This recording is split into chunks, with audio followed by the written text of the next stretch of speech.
उचललेला आहे. म्हणाले दुसऱ्यांची पोरं मांडीवर घेऊ नये. म्हणजे जेव्हा ह्यांची लोक फोडायला सुरू झाले तेव्हा यांना सुचलं की दुसऱ्यांची पोरं मांडीवर घेऊन आपली सांगू नयेत. काय गुलाबराव, हे तुम्ही सांगायचं का? अहो, तुम्ही स्वतः वाया सुरू गुवाहाटी जाऊन स्वतःहून फडणवीसांना दत्तक केला. ज्याचं स्वतःचं दत्तक कसं झालेलं आहे त्यानं दुसऱ्याला सांगायचं की मांडीवर घेऊ नका म्हणून. आणि आम्हाला फडणवीसांबद्दल काय बोलावंच वाटत नाही. काय बोलावंच वाटत नाही. मी सकाळीच म्हटले त्यांच्याबद्दल, त्यांचा पॅटर्नच वेगळा आहे. मुळशी पकडलेला आहे ना असा तोड तोड तसा आहे त्यांचा पॅटर्न. त्यांचा पॅटर्न काय माहितीये का? ते नेते वाढवत नाही, ते पक्ष वाढवत नाही. नेते वाढवले असते तर बाहेरून लोक आयात करून त्यांना उमेदवारी दिल्या नसत्या. आपल्या पक्षातल्या लोकांना दिल्या असत्या. त्यांनी आपल्या पक्षातल्या लोकांना न्याय दिला असता. ते नेते वाढवत नाही, ते पक्ष वाढवत नाही, ते दुसऱ्यांचे पक्ष फोडतात. अशा लोकांकडून आम्ही काय अपेक्षा कराव्या आणि काय या लोकांकडून बोलावं? दादा हो, ह्या सगळ्यांमध्ये ते रोज नव्या नव्या गोष्टी सांगत आहेत. काय गुलाब पाटील म्हणाले की काय 1 तारखेला घराच्या बाहेरच झोपा, लक्ष्मी तुमच्याकडे येणार आहे, नगर विकास खातं आपल्याकडेच आहे. आणि दादा, नगर विकास खातं फक्त 1 तारखेला दाखवायला नसतंय. नगर विकास खातं हे नगरांचा विकास करण्यासाठी असतं.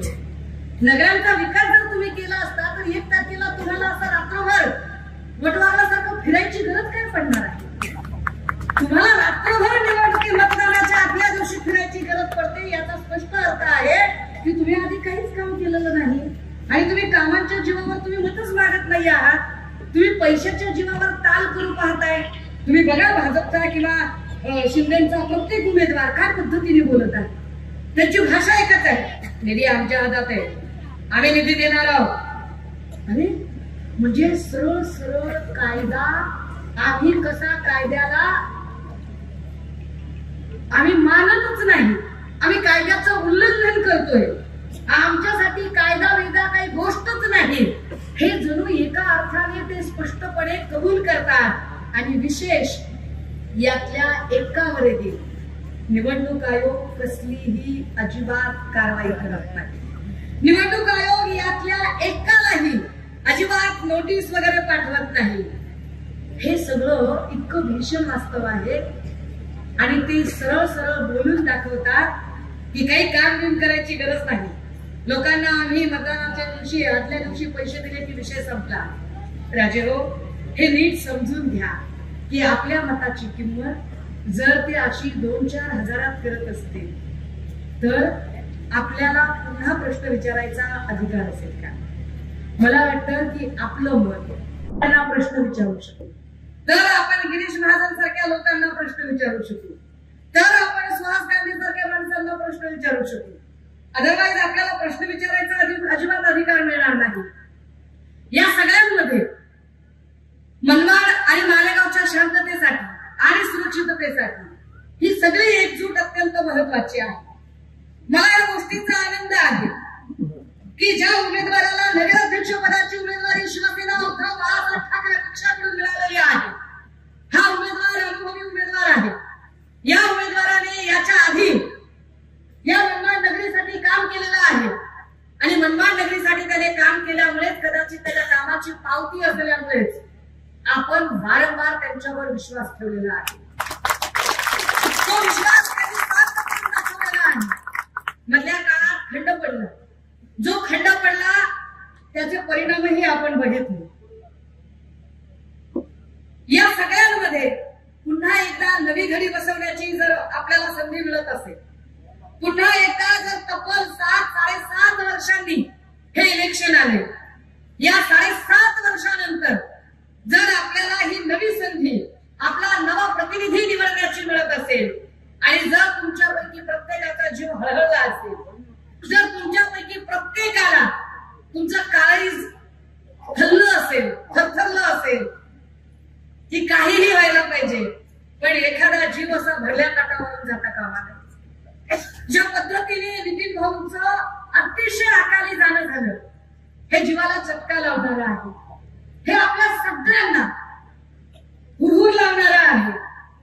या माणसाची जी इच्छा होती, तो माणूस ज्या ताकदीने प्रचार मोहिमेमध्ये होता, जोरदार पद्धतीने फिरत होता, खंड्याला खंडा लावून. मला येताना प्रवीण भाऊंनी काही रील्स दाखवले रॅलीचे, काही प्रचाराचे, की ज्याच्यामध्ये नितीन भाऊ त्यांच्या सोबत त्यांच्या बरोबरीने चालत आहे. अगदी जोशात आणि ताकदीने तो घोषणा देत आहे.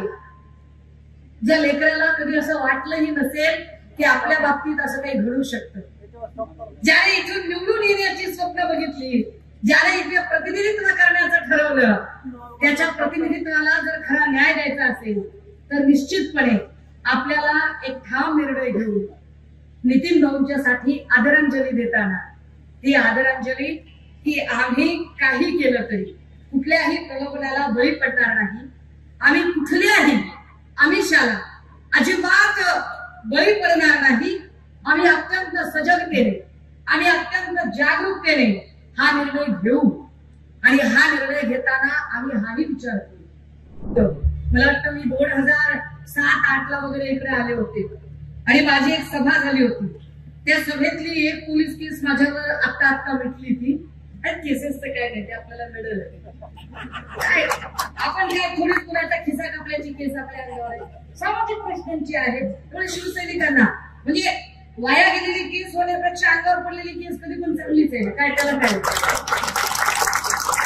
काही वेळेला आम्ही त्याच्यावर बोललो होतो, जेव्हा तिथल्या वाय मागल्या मला सांगत होत्या की ताई मनमाडमध्ये 45 दिवसाला पाणी येतं. हा पाण्याचा मोठा प्रश्न आणि तो पाण्याचा प्रश्न, जी पाणी समस्या त्याला मार्गी लावला असेल कोणी, तर मला आनंद आणि अभिमान आहे की या महाराष्ट्राचे कुटुंब प्रमुख म्हणून शिवसेना पक्षप्रमुख सन्माननीय उद्धव साहेबांनी या मंडळाचा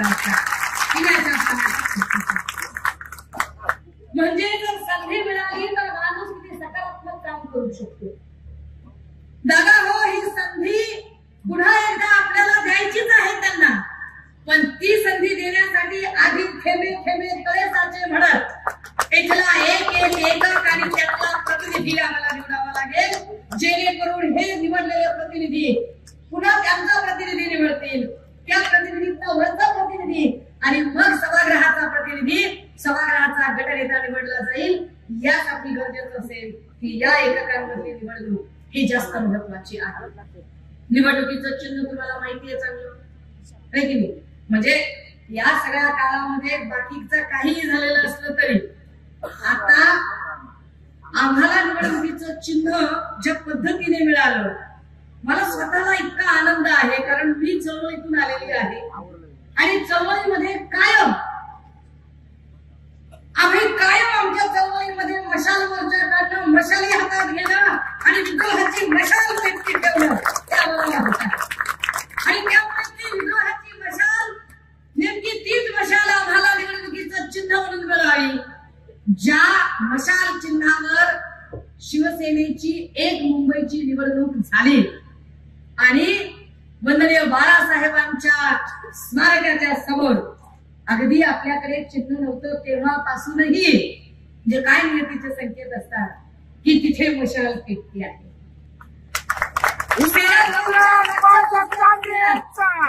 महाराष्ट्राचा मोर्चा येऊन पोहोचला होता त्याची आठवण म्हणून तिथे सुद्धा मशाल पेटती आहे.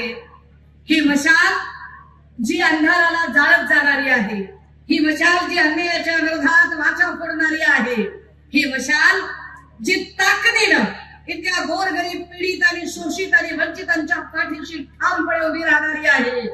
कारण प्रवीण भाऊ सारखा ताकदीचा, मला वाटते प्रवीण भाऊ तुमची पहिल्याच दिवशीची रॅली बघून त्यांनी बऱ्यापैकी धासत घेतलेली असेल. तुमची पहिल्याच दिवशीची रॅली आणि मला खात्री आहे प्रवीण भाऊ ज्या पद्धतीचा या सभेमध्ये प्रतिसाद आहे, हा प्रतिसाद बघता ही गर्दी कुठूनही किरायाने आणि रोजंदारीने आणलेली गर्दी नाहीये. इथं तुम्ही न्याय द्याल ही मला नक्की अपेक्षा आहे. पण एकीकडे आपण संविधान दिवस साजरा करतोय आणि कायद्याचं राज्य आणि कायदा आणि सुव्यवस्था लंडनमध्ये असली पाहिजे यावर आपण बोलत आहोत. निवडणूक आयोगाकडून आपण काही अपेक्षा करत आहोत. मात्र परिस्थिती अशी आहे की समोरच्या लोकांना मात्र मोकळं रान दिलं जाते. रोज एक माणूस नव्या घोषणा नवी काहीतरी भाषा करत आहे. आणि म्हणजे मगाशी मी येत होते तर टोल नाक्याच्या पुढेच आचारसंहितेचा कॅमेरा लगेच काढले. आता पोलिसांचे पण कॅमेरे असतील ते गेले. रंग सावळा, सशक्त बांधा, मध्यम उंची, केस कुरळी, पोशाख साडी, भाषा मराठी, सदरी वर्णनाची व्यक्ती आपल्या हातीत आल्यास तिचे भाषेत ध्वनिचित्र मुद्रित करावे. ती व्यवस्था नसेल तर ध्वनी मुद्रित करावी. तीही व्यवस्था नसेल तर टंकलिखित करावी. काही करावे पण भाषण रेकॉर्ड करावे. पण दादा हो, हे सगळं होताना का गरज आहे? बदलाची गरज का आहे? थेंबे थेंबे तळे साचे. छोट्या छोट्या एककामधून बदल घडतो. नगर परिषदेचा एकक हा पंचायत समिती जिल्हा परिषदेपेक्षा थोडा छोटा असेल, पण या एककांमधूनच पुढच्या इलेक्शनची नांदी असणार आहे. त्याच्या पुढच्या इलेक्शनची नांदी असणार आहे. ती नांदी का करायची आहे? तर ती नांदी याच्यासाठी करायची की लोकांचे हात थरथरतात. राव वर गेले असं वर बघताना हात थरथरतात, मला बोलतच नाही. आपल्या डोळ्यात देखत मणिपूर मधल्या बायका जळताना कुणाचा हात थरथरत नाही. डोळ्यात देखत अन्याय अत्याचार बघताना हात थरथरत नाही. सगळ्या भ्रष्टाचारी लोकांना सोबत घेताना हात थरथरत नाही. आपल्यासाठी ज्यांनी आपल्याला सत्तेत बसवण्यासाठी ज्यांनी अहोरात्र कष्ट घेतले, जीवाचं रान केलं, अशा लोकांना त्यांच्यावर अन्याय करून अगदी ज्यांनी फक्त आणि फक्त गुंडशक्ती वाढवली, अशा लोकांना जवळ करताना त्यांचे हात थरथरत नाही. सरावल्या हातांनाही कंप का सुटावा, उघडदार देवा आता उघडदार देवा. काय बोलायचं? हे सगळे माणसं मग मला कमा वाटते की मी म्हटलं की अहो एवढी सगळी गर्दी आहे, तुम्ही जरा व्यवस्थित जागा अजून बघायला पाहिजे होती, जरा अजून काहीतरी वेगळे ठिकाण बघायला पाहिजे होतं. तर मला दिंडे साहेब आणि प्रवीण भाऊ म्हटले की ताई आपल्याला मैदानाला परमिशन असतो. निवडणूक आयोग काय सांगा बाबा. पण त्याच निवडणूक आयोगाकडे बोलताना, त्यांच्याबद्दल बोलताना आमच्याकडे चंद्रशेखर बावनकुळे कसं म्हणतात, तिकडे गडचिरोलीला सांगतायत, ए काळजी करू नको रे, टाक टाक मांडव टाक. तिकडे दुसरा कोणीतरी अजून सांगतो, ए आमच्या उमेदवाराला खुर्च्या दे रे, पोलिसांच्या खुर्च्या काढून घ्या, उमेदवारांना द्या. कमाल आहे. काय रे तू मांडव टाक, खर्चाची चिंता करू नको, एक पडदा 50 ला घेतला सांग, वर उत्तर द्यायला मी बसतोय, मी आहे ना वरच्यावर, काळजी करू नको. काय निवडणूक आयोगाला उत्तर द्यायचं ते मी देतो. म्हणजे काय? म्हणजे निवडणूक आयोगाची यांना भीती नाहीये. म्हणजे निवडणूक आयोग यांच्या घरातच वावरतोय अशा पद्धतीने. म्हणजे आपण घरातल्या माणसाला म्हणतो की नाही, ए राहुल रोज आयला रे, बिलकुल याच नाही. ए जावळे भटनाचा पडदा, काय स्टाईल विचारली? ही कोणती पद्धत आहे? म्हणजे एकीकडे संविधान दिवस आहे, आम्ही कायद्याचं राज्य प्रस्थापित करायचं म्हणतोय, कायद्याने निवडणुका झाल्या पाहिजे म्हणतोय, आम्ही सगळे नियम पाळून निवडणुका लढण्याचा प्रयत्न करतोय. पण त्याच वेळेला पुढून किती लांड्या लबाड्या केल्या जातात, किती काय पद्धतीने पुढून कपट आणि षडयंत्रांचं राजकारण केलं जाते ह्या सगळ्यांमध्ये. आणि रोज कुठेतरी काहीतरी बोलतो बरं का. आज काय ते गुलाब पाटील बोलतो, ही सगळी माणसं